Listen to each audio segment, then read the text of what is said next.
semelhança das árvores genealógicas de psiquiatras, psicanalistas e psicólogos com as de seus pacientes, Schicksal.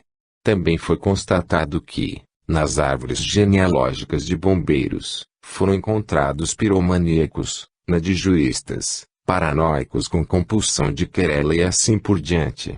Também no tipo de suicida, estreitas ligações entre epilepsia latente e suicídio, entre homossexualidade, esquizofrenia paranoide, mania e suicídio, etc.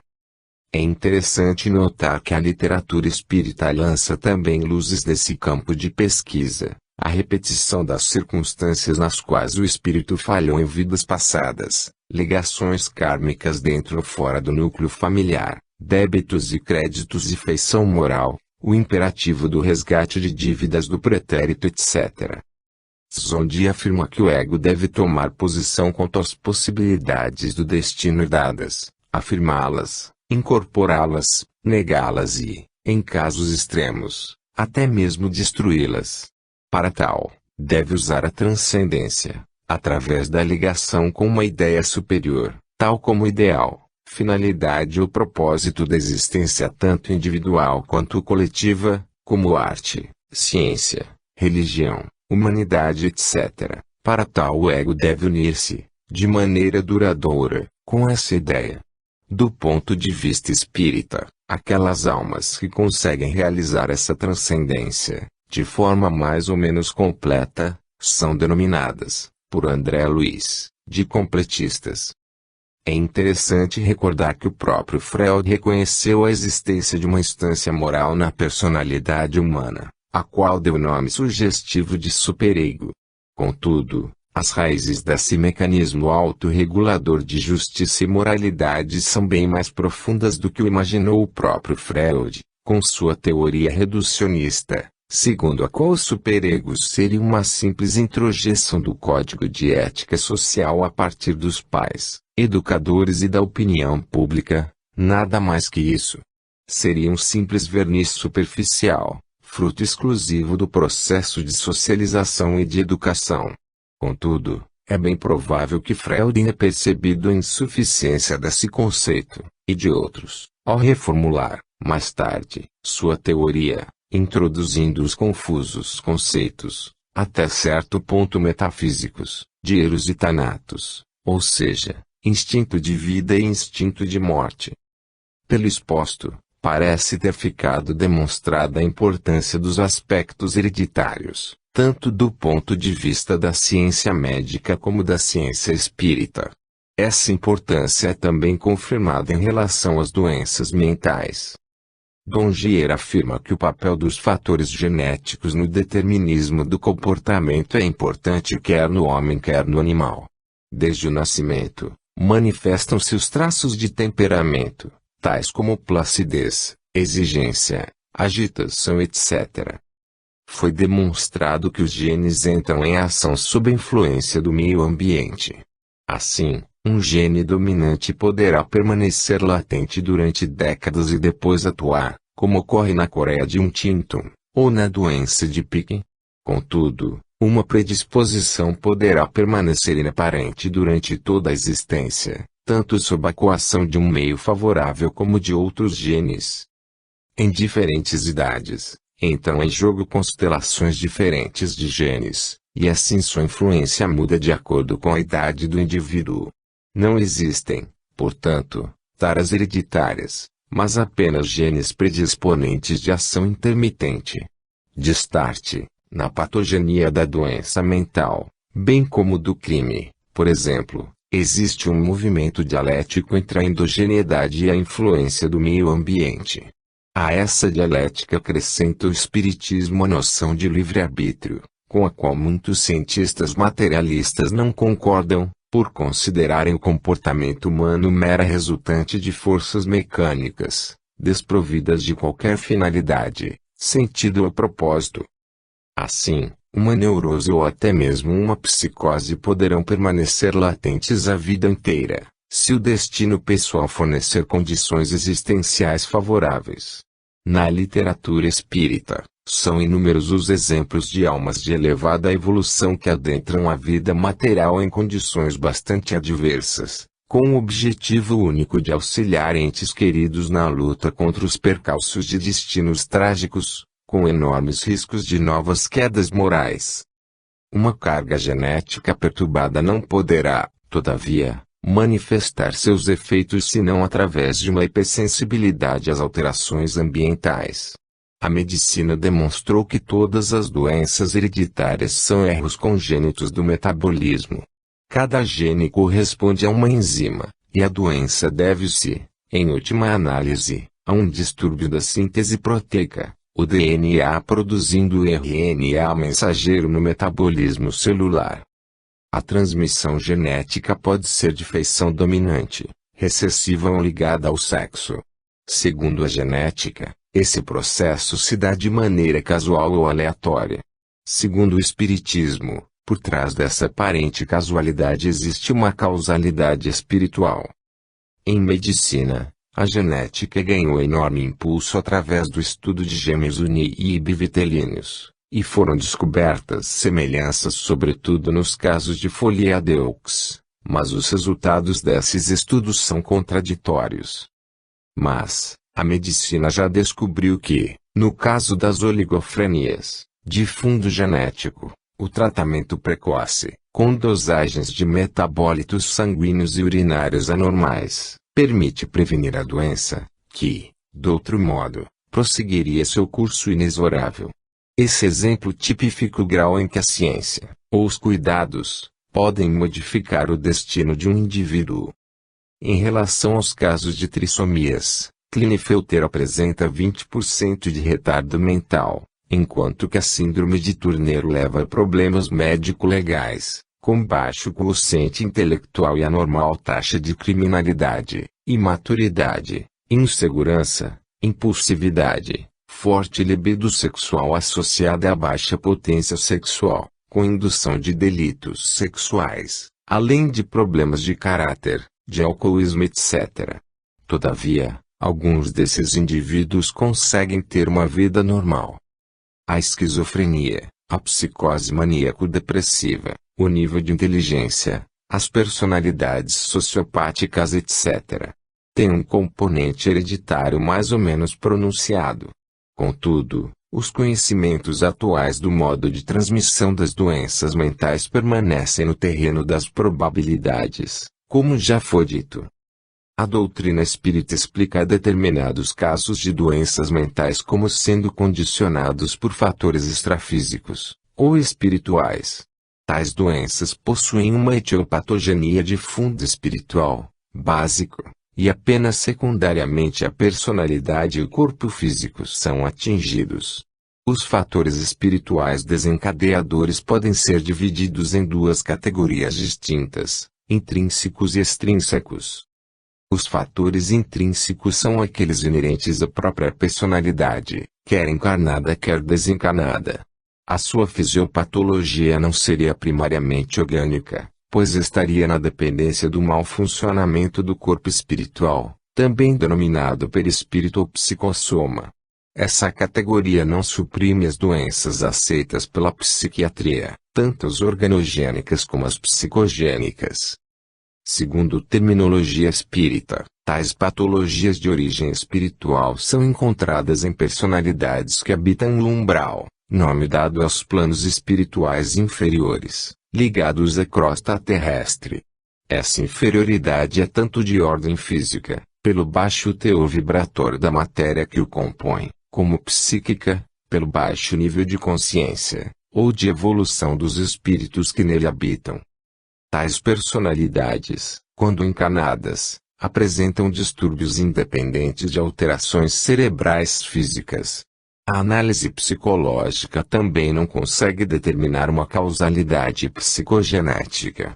Não se encontra nexo causal entre os sintomas apresentados e a vida pregressa do indivíduo. Talvez algumas psicoses endógenas, certos casos de neuroses, bem como distúrbios de conduta etc., possam ser enquadrados nessa categoria. O autor não dispõe de dados suficientes para a diferenciação desses casos, mas a literatura espírita relata-os em sua vasta bibliografia. Essa dificuldade de penetração por parte da psicanálise ou da análise fenomenológica decorre basicamente do fato de sua etiopatogenia provir de distúrbios localizados no cérebro espiritual, fruto de vivências ocorridas em vidas pretéritas. Em face da íntima interação entre alma e corpo, tais distúrbios acabam por provocar alterações as mais diversas no veículo físico. Convém lembrar que cada caso deve ser estudado como único, pois diversos mecanismos etiopatogênicos podem intervir ao mesmo tempo.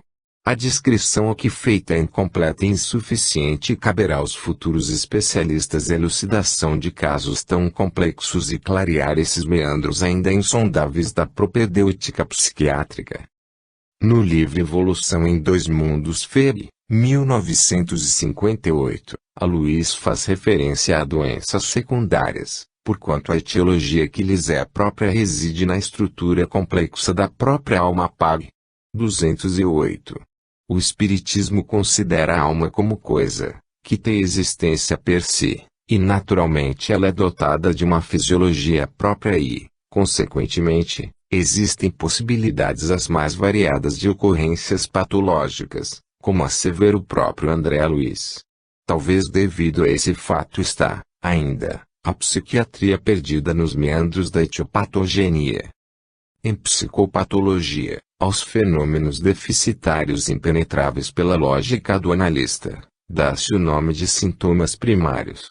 Sobre essa massa de material psíquico arrasada pela doença, surgem os sintomas secundários, frutos dos esforços da personalidade em manter um contato, mais ou menos precário, com a realidade. Os psiquiatras aceitam, em geral, essa postura que diferencia, pelo menos no plano teórico, por exemplo, esquizofrenia de processo e esquizofrenia reativa. A escola fenomenológica faz uma aprofundada distinção entre processo e desenvolvimento. Mas, segundo alguns críticos, essa distinção é meramente fenomenológica, descritiva e superficial, o que não elucida a natureza real do problema. Sob muitos aspectos, a distinção entre processo e reação é semelhante à distinção entre reações crônicas e reações agudas. Segundo Barclay Martin, os fatores biológicos hereditários são as influências causadoras primárias nas doenças mentais de processo, e as experiências de aprendizagem social e as tensões sociais e situacionais imediatas são mais importantes para determinar as doenças mentais reativas. Entretanto, não houve demonstração clara de fatores causais diferentes a não ser quanto aos aspectos genéticos. Além disso, quase todos os grandes clínicos e pesquisadores são de opinião que a distinção entre processo e reação não seria real, mas simplesmente representariam os extremos de um contínuo, com muitos doentes manifestando certo grau intermediário de ajustamento pré-psicótico, PIPS, STEPENS, ou com Minory Wiener. Essas questões são de grande importância em relação ao prognóstico das doenças mentais. Já foi citado o caso de Jung, que não concordava com o diagnóstico de esquizofrenia depressiva de sua paciente. É provável que o talento de cada facultativo seja determinante na impressão diagnóstica. Contudo, vem a doutrina espírita acrescentar um complicador, ao revelar que realmente alguns casos de doença mental possuem sua gênese em vidas passadas e, consequentemente, no mau funcionamento do corpo espiritual. No livro citado de André Luiz, tem-se a seguinte questão: os espíritos encarnados que sofreram desequilíbrio mental de alta expressão voltam imediatamente à lucidez espiritual após a desencarnação? Isso nunca sucede, porquanto a perturbação dilatada exige a convalescência indispensável, cuja duração naturalmente varia com o grau de evolução do enfermo em reajuste PAG. 209. Aqui se vê, claramente, que, para o Espiritismo, a doença mental tem uma finalidade de reajuste, isto é, conduzir a alma das sombras da ignorância, do erro ou do pecado, para a luz da sabedoria, da autoconsciência, do amor divino. Sim, porque Deus é o princípio e a finalidade de todo acontecimento físico ou psicológico, quer no mundo físico quer no mundo espiritual, segundo se vê pela revelação dos espíritos. Assim, chega a seu aspecto religioso do espiritismo. Contudo, André Luiz tece outras considerações, de um modo geral, porém, a etiologia das moléstias perduráveis, que afligem o corpo físico e o dilaceram, guardam no corpo espiritual as suas causas profundas, os nódulos de forças mentais desequilibradas idem, pag. 213. Mais adiante, essas enquistações de energia profunda, no imo da alma, expressando as chamadas dívidas kármicas, são perfeitamente transferíveis de uma existência para outra pag. 214.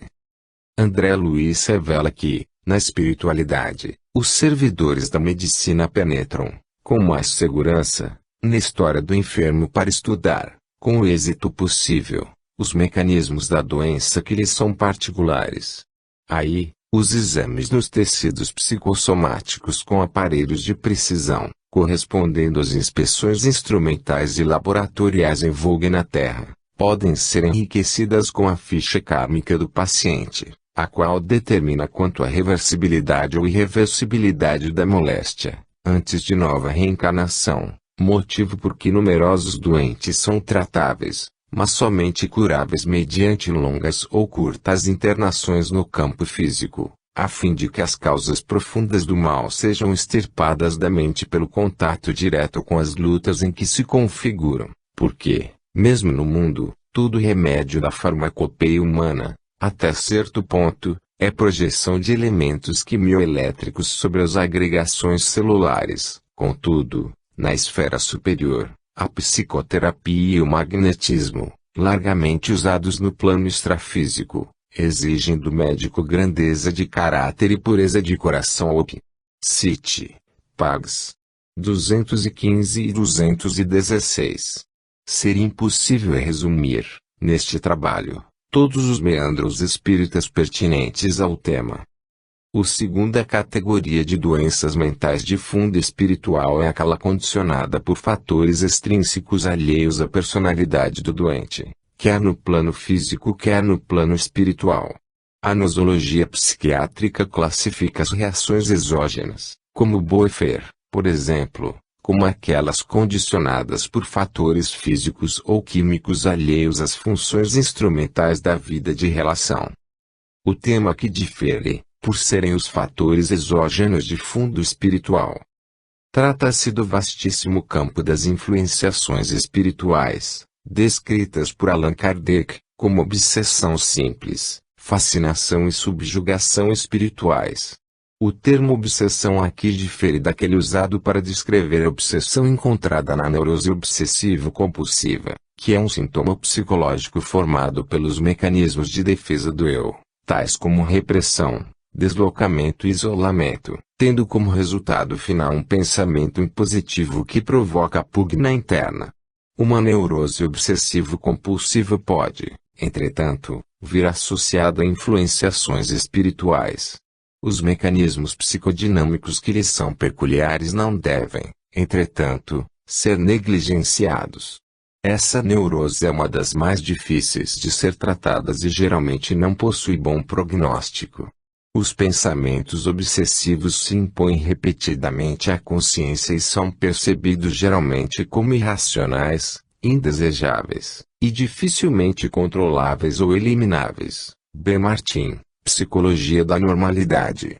Quando o indivíduo se vê obrigado a realizar atos contra a própria vontade, sentidos como irracionais e incontroláveis, tem-se a compulsão. Os clínicos consideram que formas brandas de traços obsessivo-compulsivos são passíveis de ocorrer em indivíduos normais. Exemplificando, a canção que não se pode tirar da cabeça, uma certa compulsão para voltar a casa e verificar se a porta está fechada ou o fogão desligado, etc.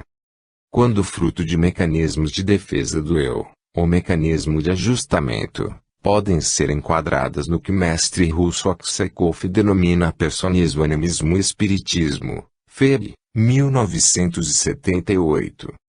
Todavia, Aksakov ensina que se os fenômenos de personismo e de animismo na aparência, porém que reconhecem uma causa extramediúnica, supraterrestre, isto é, fora da esfera da nossa existência, são então considerados como produto de influenciação espiritual, Vol. I. Pag. 24.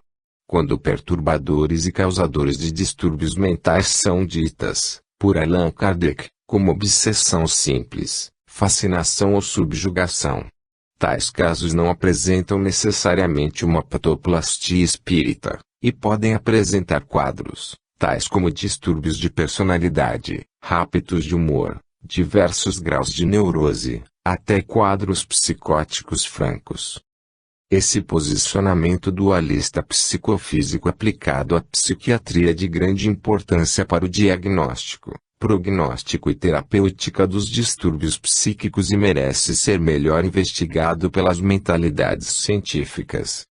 Segundo Aksakov, a grande dificuldade para o diagnóstico diferencial é que muitas vezes, as três hipóteses podem servir como o mesmo fundamento para a explicação de um só e mesmo fato. Assim, um simples fenômeno de personismo poderia também ser um caso de animismo ou de espiritismo. O problema é, pois, decidir a qual dessas hipóteses é preciso atender, pois se enganaria quem pensasse que uma só é bastante para dominar todos os fatos. A crítica proíbe ir além da que basta para explicação do caso submetido à análise idem, Vol. I. Pag. 25. Alexandre Aksakov vai além ao dizer que o grande erro dos partidários do espiritismo é ter querido atribuir todos os fenômenos, geralmente conhecidos sob esse nome, aos espíritos. A crítica inversa pode ser feita aos psicoterapeutas de mentalidade materialista. Em seguida, Aksakov cita Carlo Duprel, fundamentado em Benecke, que as forças psíquicas constituem uma substância real. A alma humana é um organismo composto destas substâncias psíquicas tão eternas e indestrutíveis quanto qualquer substância da ordem mais material. JCNMA, Op. Cit. Apresenta um exemplo bastante ilustrativo de neurose obsessivo-compulsiva, do sexo masculino, 41 anos de idade. Bem, fui operador de elevador, ascensorista, e nunca tive qualquer acidente. Mas mesmo assim, ultimamente, nos últimos 6 meses, o elevador começou a me amolar. Onde vivo há um elevador, e eu não uso, subiu as escadas. Quando subo de elevador, faço questão de verificar se a porta está fechada. Engraçado, saio de um lado e tenho de passar por ele a fim de dirigir-me para o outro lado. Assim eu me certifico de que a porta está fechada. Sonho que estou operando um elevador e que me despenco com ele. Tenho medo de doenças. Se alguém vem me dizer que padece de doença, que está doente, apronto-me para correr. Tenho tanto medo que acho logo que vou pegar a doença do outro. Tiro isso da cabeça por uns momentos e experimento convencer-me. Então, tudo fica bem por uns minutos. Então a coisa volta a mim novamente, e eu digo, não. E tento convencer-me novamente, e eis aí tudo o que venho fazendo ao longo do dia, até que não posso mais. Existe aqui uma forma obsessiva de pensar, acompanhada de medo ou fobia, que constantemente ronda e importuna o paciente, com pugna interna, até extenuação. O paciente é inteiramente consciente da irracionalidade do seu medo. Mas esse conhecimento em nível intelectual e essa crítica ao juízo do seu estado mórbido não demonstram nenhuma eficácia na tentativa de superação do problema. A ideia tem vida autônoma, independente do ego do paciente. Do ponto de vista psicanalítico, a etiologia desses sintomas é oriunda das instâncias inconscientes da personalidade, produto de conflitos psicológicos e utilização de mecanismos de defesa do eu, tais como repressão de ideias ou afetos considerados incompatíveis, deslocamento, isolamento, etc. Contudo, o paciente desenvolve outros sintomas, agora de natureza conativa, ou volitiva, uma compulsão de lavar as mãos de modo exagerado, ilógico. Para ele tudo está sujo, tudo é nocivo. Não pode livrar sua mente das constantes preocupações com os perigos que se escondem em cada canto. Sua tarefa é tão hercúlea quanto a de limpar os estábulos das cavalariças de Alges. Esses sintomas são paralisadores, e sua vida acha-se tão concretamente abalada como se estivesse padecendo da mais debilitadora das doenças físicas. Para o paciente, não é ele realmente o autor dos pensamentos, pois eles são vivenciados como estranhos ao ego. Como já foi dito, o ego é uma instância mínima do conjunto global da personalidade. Aos fatos aqui relatados, a doutrina espírita acrescenta a hipótese das influenciações oriundas de outras personalidades, ditas metanóicas, mas o diagnóstico diferencial deve seguir a postura de Aksakov. Ao contrário do que se poderia inadvertidamente supor, a síntese dos conhecimentos espiritistas e psicopatológicos, ao invés de simplificar, aumenta enormemente o grau de complexidade do tema, pois multiplica o número de mecanismos etiopatogênicos produtores de distúrbios mentais. Segundo Aksakov, a hipótese espirítica não invalida, de modo algum, os avanços da medicina e ciências afins. Allan Kardec enfatiza esse lado científico e dinâmico do espiritismo. Parece que fica aberto, com a hipótese espírita, um mundo novo ao estudo de distúrbios do pensamento, tais como a compulsão a pensar, o pensamento paralógico, o pensamento dereísta, o bloqueio do pensamento, a prolixidade, a perseveração, a fuga de ideias, a inibição do pensamento, etc. São sintomas com maior ou menor valor semiológico. O mesmo pode ser dito em relação aos distúrbios da atividade voluntária, tais como a excitação psicomotora, a debilidade da vontade, o estupor, o negativismo, a sugestibilidade volitiva, as estereotipias, os atos impulsivos, os atos automáticos, os tiques nervosos, os cacoetes, os atos falhos, etc. A brevidade deste ensaio impede um estudo pormenorizado desses aspectos, cuja compreensão e domínio é condição sine qua non para o diagnóstico diferencial das obsessões e dos atos compulsivos. Essa nova psicopatologia espírita fica sugerida pelo posicionamento e equilibramento de Kardec e Aksakov e pela nova liberdade de pensamento oferecida pelos modernos avanços da física moderna, sem se abandonar, portanto, o método científico e cair no obscurantismo das superstições. André Luiz revela que a partícula do pensamento, embora viva e poderosa na composição em que se derrama do espírito que a produz, é igualmente passiva perante o sentimento que lhe dá as formas e a natureza para o bem ou para o mal, convertendo-se, por acumulação, em fluido gravitante ou libertador, ácido ou balsâmico, doce ou amargo, alimentício ou esgotante, vivificante ou mortífero, segundo a força do sentimento que o tipifica e configura, nomeável, a falta de terminologia equivalente, como raio de emoção ou raio do desejo, força essa que lhe opera a diferenciação de massa e trajeto, impacto e estrutura. Com o fluido mental carregam-se, desse modo, não apenas as disposições mentos-sensitivas das criaturas, em atuação recíproca, mas também as imagens que transitam entre os cérebros que se afinam. Evolução em Dois Mundos, Febre, 1958, Pag. 100.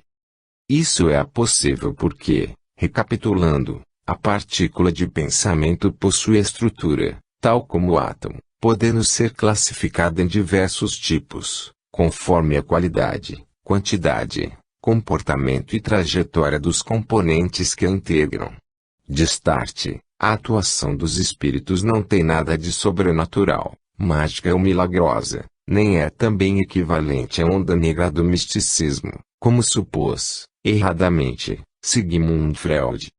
Do mesmo modo que existe, no mundo biológico, o processo da simbiose, como, por exemplo, entre os cogumelos e certas algas, entre as leguminosas e determinadas bactérias fixadoras de nitrogênio atmosférico, etc., pode também ocorrer o denominado processo de simbiose das mentes. O espírito desenfaixado da veste física lança habitualmente, para a intimidade dos tecidos fisiopsicossomáticos daqueles que o asilam, as emanações do seu corpo espiritual, como radículas alongadas ou sutis alavancas de força, subtraindo-lhes a vitalidade, elaborada por eles nos processos de biossíntese. Assim, a mente encarnada entrega-se, inconscientemente, ao desencarnado que lhe controla a existência. Entretanto, as simbioses dessa espécie se expressam igualmente nas moléstias nervosas complexas, como a histeroepilepsia, equivalendo ao transe mediúnico autêntico, no qual a personalidade invisível se aproveita dos estados emotivos mais intensos para acentuar a própria influenciação, subjuga-lhe o campo mental, impondo-lhe ao centro coronário a substância dos próprios pensamentos. Op. Cit. Pags. 107 e 108. Tais processos podem evoluir para o que esse autor espiritual descreve como vampirismo fluídico idem. Pag. 115, que determinam o colapso cerebral com arrasadora loucura. Pag. 116. Revela ainda que alguns espíritos, quais endoparasitos conscientes, após se inteirarem dos pontos vulneráveis de suas vítimas, segregam sobre elas determinados produtos, filiados ao quimismo do espírito, e que podemos nomear como simpatinas e aglutininas mentais, produtos esses que, subrepticiamente, lhes modificam a essência dos próprios pensamentos a verterem, contínuos, dos fulcros energéticos do tálamo, no diencéfalo, comumente senhoreiam os neurônios do hipotálamo, acentuando a própria dominação sobre o feixe mielínico que o liga ao córtex frontal, controlando as estações sensíveis do centro coronário que a esse fixam, e produzem nas suas vítimas, inibições de funções viscerais diversas, mediante influência mecânica sobre o simpático e o parasimpático idem. Pags. 116 e 117. Alguns espíritos obsessores assumem, no próprio plano espiritual, franco quadro psicótico, conforme descrição de André Luiz, acabam em deplorável fixação monoideística, fora das noções de espaço e tempo, acusando, passo a passo, enormes transformações na morfologia do veículo espiritual, porquanto, de órgãos psicossomáticos retraídos, por falta de função, assemelham-se a ovoides, podem ser comparados ao parasita Saculina carcini, e idem. Pag. 117. Também é impossível aqui transcrever apontamentos mais extensos da vasta literatura espírita, ficando a sugestão de estudos e pesquisas mais aprofundados para a solução do grande enigma da mente humana, em todas as suas dimensões, quer no terreno da normalidade quer no patológico. 10. Mediunismo na infância. O tema deste capítulo se constitui no principal motivo que levou o autor a escrever este ensaio. Trata da importância da psiquiatria, da psicologia e da doutrina espírita na compreensão do crescimento e desenvolvimento infantil, levando-se em consideração as suas vertentes física, psíquica, social e, também, espiritual. Será feito um resumo esquemático da alma infantil, suas necessidades, suas crises de desenvolvimento, a formação da personalidade à luz da vertente espiritual. Como o tema é extraordinariamente vasto, este resumo certamente pecará pela excessiva brevidade. Futuros desenvolvimentos poderão ser acrescentados por especialistas em psiquiatria infantil, com orientação espírita. O objetivo aqui perseguido é prático e eminentemente didático, sendo o problema da infância certamente o maior desafio da sociedade moderna. Basta lembrar a revolução por que passaram os costumes em poucas décadas, com radical mudança do papel da mulher na sociedade, cada dia mais empenhada nas lides fora do lar, competindo com os homens no mercado de trabalho das sociedades industriais e, futuramente, pós-industriais. Infelizmente, o aumento do contingente feminino no mercado de trabalho se dá à custa dos cuidados intensivos necessários à formação da personalidade de seus filhos.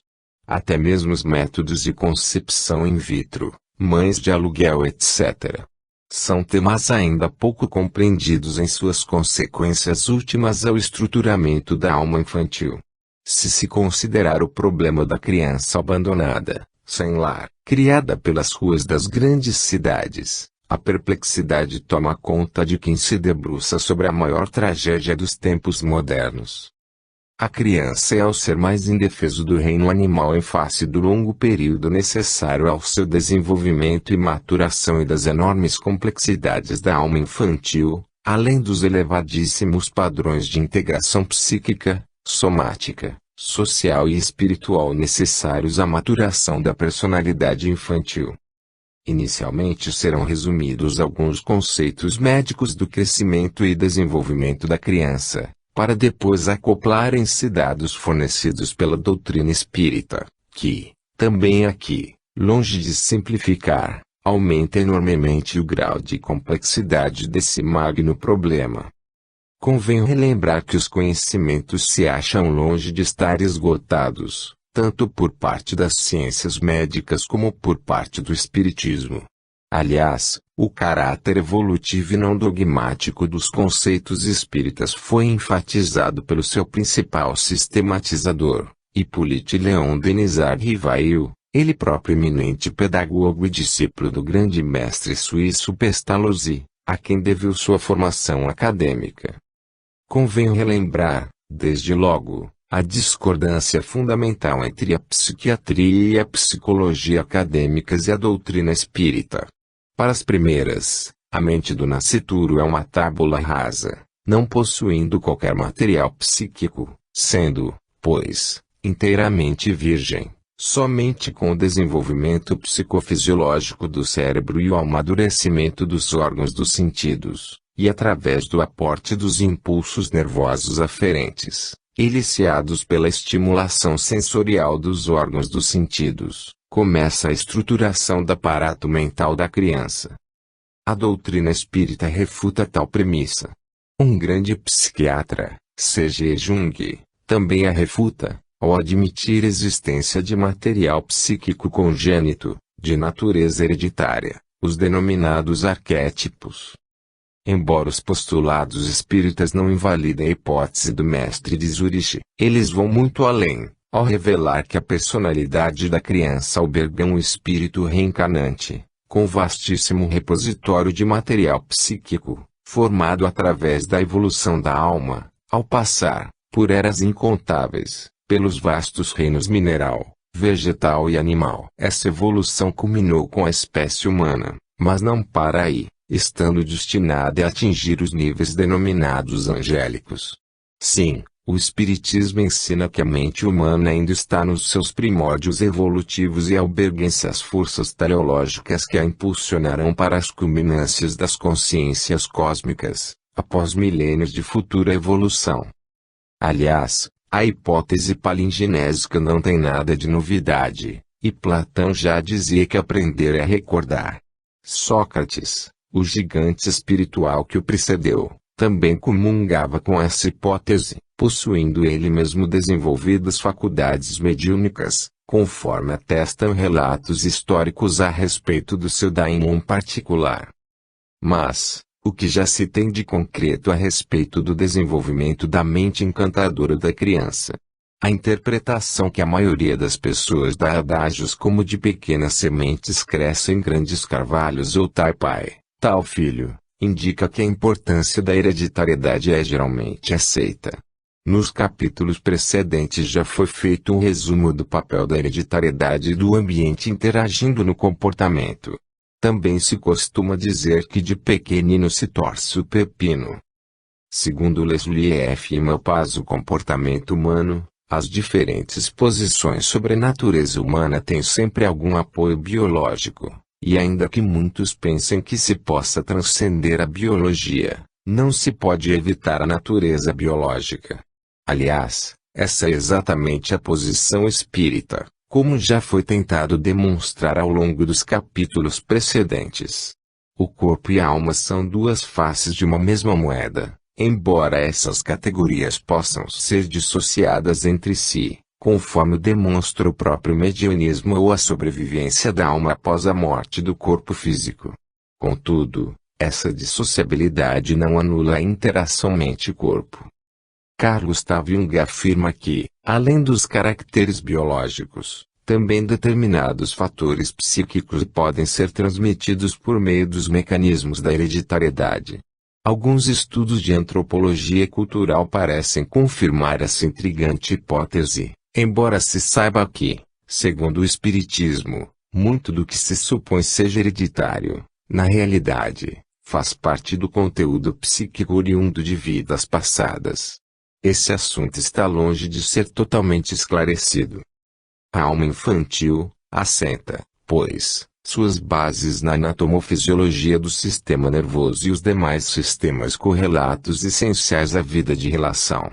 Contudo, esse aparato biológico está longe de poder explicar todas as complexidades da alma da criança. É ponto pacífico que os receptores sensoriais, o sistema nervoso e o endocrínico determinam a capacidade e os limites do comportamento tanto infantil como adulto, de um modo geral, e da inteligência, de um modo particular. Exemplificando, alterações da pituitária podem levar ao nanismo, gigantismo e acromegalia. Alterações da tireoide podem levar ao bócio, ao cretinismo e ao mixedema. Do córtex suprarrenal, à doença de Addison. Do pâncreas, ao diabetes. Das gônadas, à atrofia do sistema reprodutivo, com declínio das características sexuais secundárias e da libido, com enormes repercussões na personalidade total do indivíduo. De start, fica demonstrada a importância dos hormônios na formação da personalidade e nos padrões do comportamento. E é importante recordar o sinergismo existente entre os hormônios e o sistema nervoso central. Aos fatores orgânicos ajunta, o espiritismo, as interações mentomagnéticas oriundas do corpo espiritual, ou perispírito, ou psicossoma, com fulcros energéticos funcionais ou patogênicos, de origem kármica, sendo em última instância, a causa primária da maioria, não de todas, nas patologias intervenientes na curva do processo vital de cada indivíduo.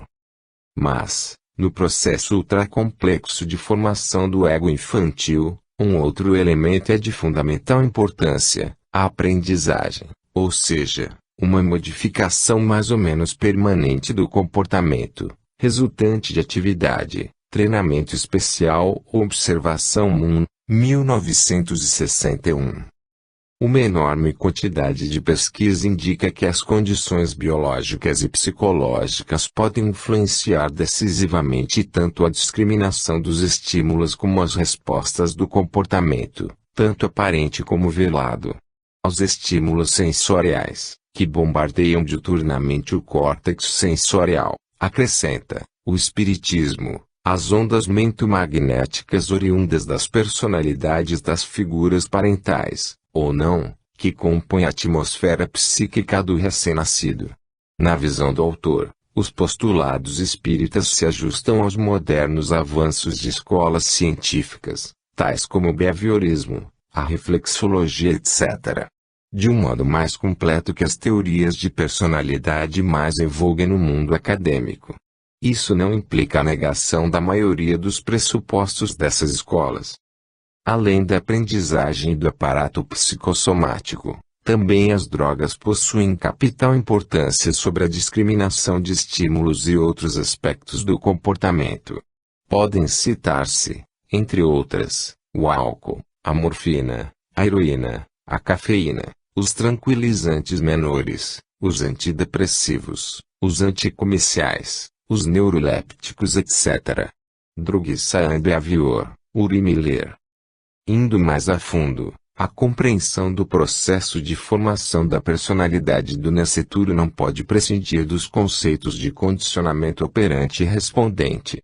Além da importância do crescimento e desenvolvimento biológico propriamente dito, O processo de socialização é outro aspecto sine qua non. Segundo a doutrina espírita, esse processo vem desde o período pré-natal, entre a concepção e o nascimento, quando, em pouco mais de 9 meses, um organismo fantasticamente complexo evolui de uma única célula, o ovo fertilizado, através do desenvolvimento germinal, embrionário e fetal. Tanto o processo de fecundação como a formação do veículo físico se processam sob forças oriundas do plano espiritual, operando em sinergia com as do aparato orgânico, e são determinadas, em última instância, pelos aspectos intrincados e ainda pouco conhecidos da lei de causa e efeito.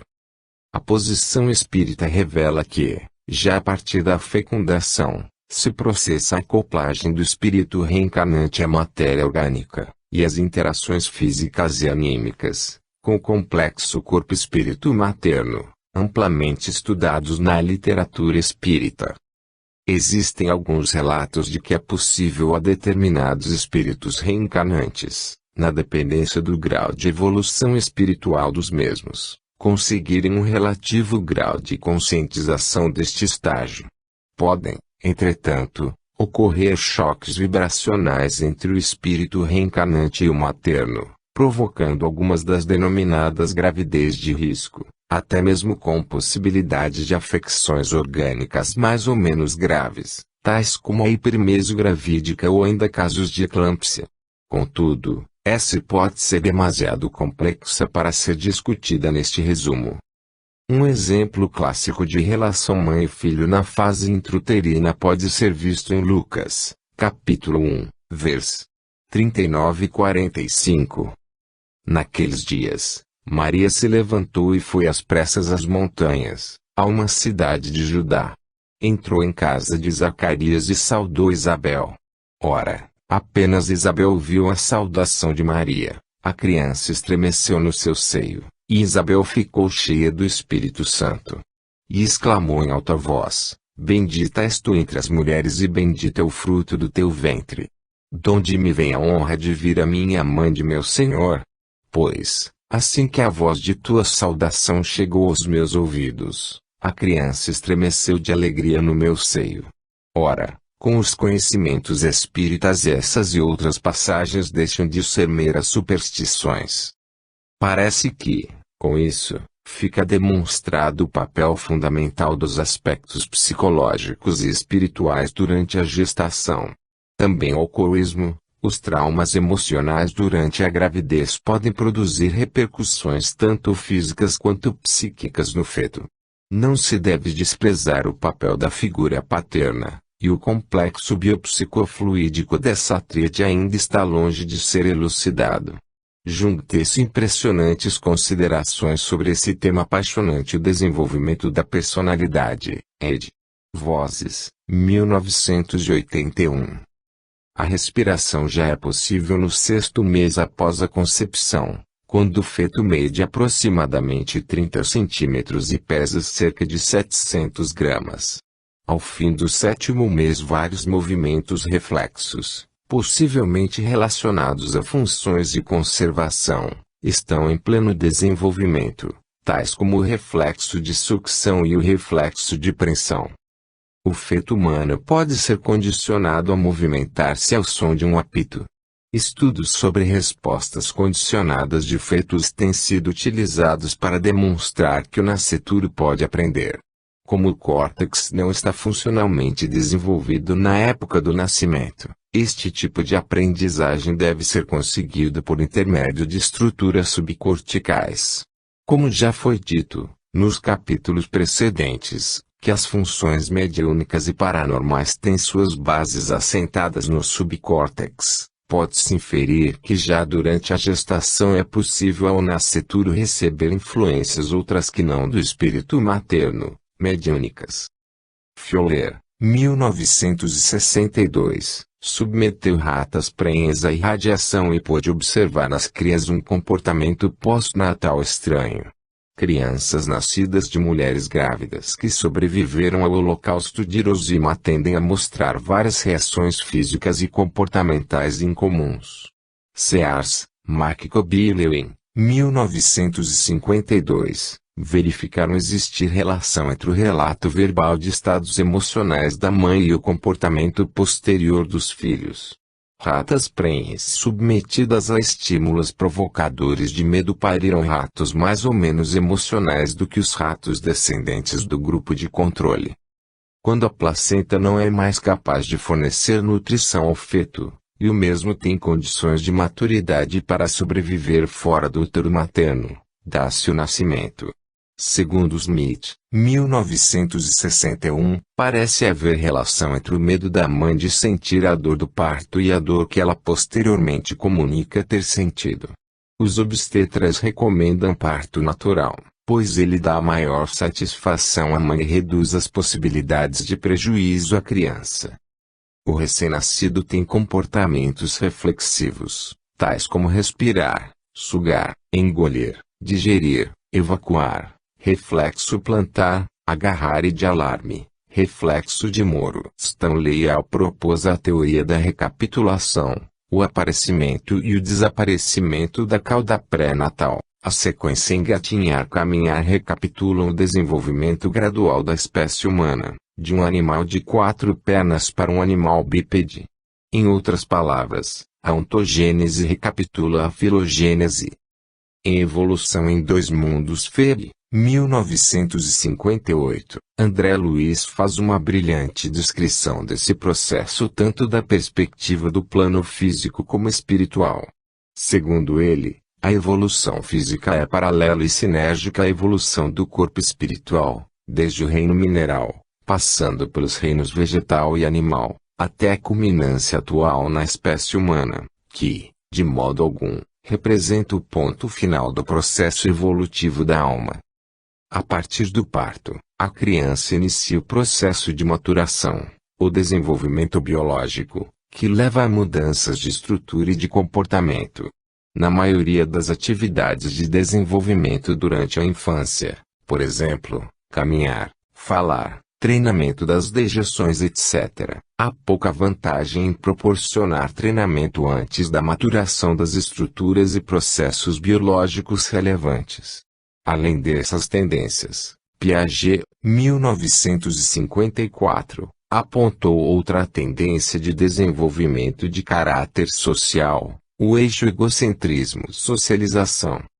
São etapas fundamentais a coordenação motora, a linguagem e o reforço social.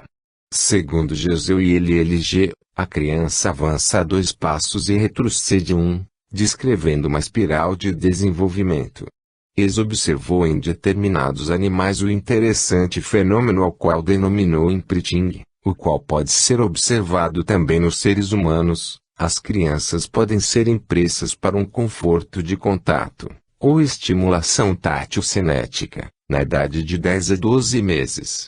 Ele afirma que a criança deve receber uma apropriada estimulação tátil cinética para que ela possa aprender a receber e expressar afeição, de modo apropriado, mais tarde.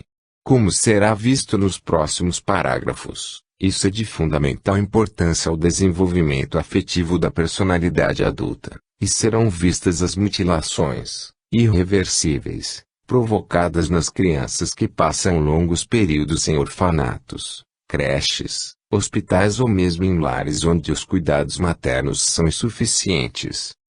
Malo destacou que a mãe proporciona conforto de contato, além de alimento e cuidados de higiene e de saúde. Segundo Malpass, até agora, no entanto, nenhum cientista ou psicólogo foi capaz de precisar o que é e como é a apropriada estimulação de conforto de contato na infância. A carência desse elemento foi magistralmente estudada pelo psicanalista nova-iorquino Spitz, mas o que é a coisa em si permanece encoberto para a ciência oficial. Margaret Ribble, psiquiatra infantil, observou que as crianças necessitam de 3 tipos de estimulação sensorial, além da atividade nutritiva oral, tátil, contato, sinestética, movimento, e auditiva, audição. Essa autora postula que todas as crianças precisam ser tratadas com afeto. Quando a mãe embala seu filho está proporcionando estimulação tátil sinestética. ou quando segura suavemente a criança, ou quando conversa, murmura ou canta, está proporcionando estimulação auditiva. Contudo, a psicologia ainda não resolveu o problema de como esses estímulos devam ser proporcionados para que haja conveniente estimulação. Exemplificando, uma criança de nível socioeconômico elevado, com babá estrangeira bem remunerada, berço confortável e luxuoso, brinquedos musicais e pais socialmente muito atarefados, portanto, emocionalmente distantes, embora esteja recebendo convenientemente cuidados de higiene, alimentação e estimulação tátil-cinética, poderá estar carente de algum fator imponderável, chegando mesmo a desenvolver problemas psicológicos. Arlo demonstrou, com sua clássica experiência com macaquinhos, que estes demonstravam afeto a mães de pano felpudo, preferentemente a mães de tela de arame, mesmo quando providas de apetitosas mamadeiras. Ora, essa descoberta fundamental da psicologia, esse misterioso e desconhecido algo mais, já pressentido, imprescindível ao desenvolvimento e crescimento tanto físico como emocional da criança, o qual a ciência ainda não conseguiu isolar, é claramente revelado e explicado pelo Espiritismo. Esse algo mais é descrito pela posição espírita como sendo um composto altamente complexo de magnetismo animal, além de fluidos espirituais, tais como as ondas do pensamento emitidas pelo amor materno, ou pela substituta amorosa, sem cujo aporte a criança definha e falha em seu desenvolvimento psicomotor. Contudo, de um modo geral, falam alguns teóricos no amor materno, mas esse termo continua sendo tão vago e de difícil explicação como a terminologia técnica estimulação tátil-cinética, ou conforto de contato. Mas ao aplicar aqui a hipótese do intercâmbio mediúnico adulto-infantil, tudo se esclarece. Durante a primeira infância, a criança é uma espécie de vampirinho fisiológico. Ela não é física, psíquica, nem fluidicamente autossuficiente. Daí a necessidade vital de alimento psíquico, sob a forma de fluidos e ondas mentais de amor, embora esse termo seja um tanto vago, para poder sobreviver. Necessita a criança de um halo fluídico protetor engendrado pelas figuras parentais ou seus substitutos, tal como o peixinho em um aquário, sem água no recipiente como sobreviveria. Vários dados experimentais apontam na confirmação dessa hipótese espírita. A parapsicologia já demonstrou a existência desse algo mais, como sendo uma exteriorização da energia mental, a que denominou psicocinese. Demonstrou também a transmissão do pensamento ou telepatia. Os raps, as mesas girantes e o mediunismo são também fatos demonstrados pelo espiritismo e por outras correntes filosóficas e religiosas que também apontam no mesmo sentido. Tudo isso tende a demonstrar que o que existe por trás do amor materno é a doação de energias mento-biomagnéticas. René Spitz, psiquiatra infantil, observou um grupo de crianças, criadas no hospital, com um mínimo de cuidados humanos, com outro grupo de crianças criadas em uma instituição correcional de mulheres, que recebiam uma quantidade adequada de estímulos. As crianças criadas na higiênica enfermaria demonstraram reações comportamentais de certa gravidade. Inicialmente apresentaram o que Spitz denominou marasmo, debilitação física, ou definhamento, a despeito de alimentação e cuidados higiênicos adequados.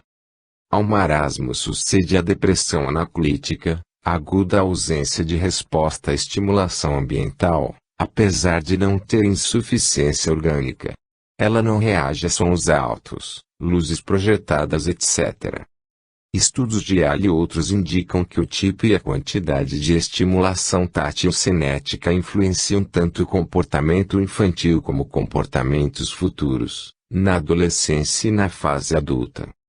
Malpais ao indagar, quais são os componentes básicos do amor?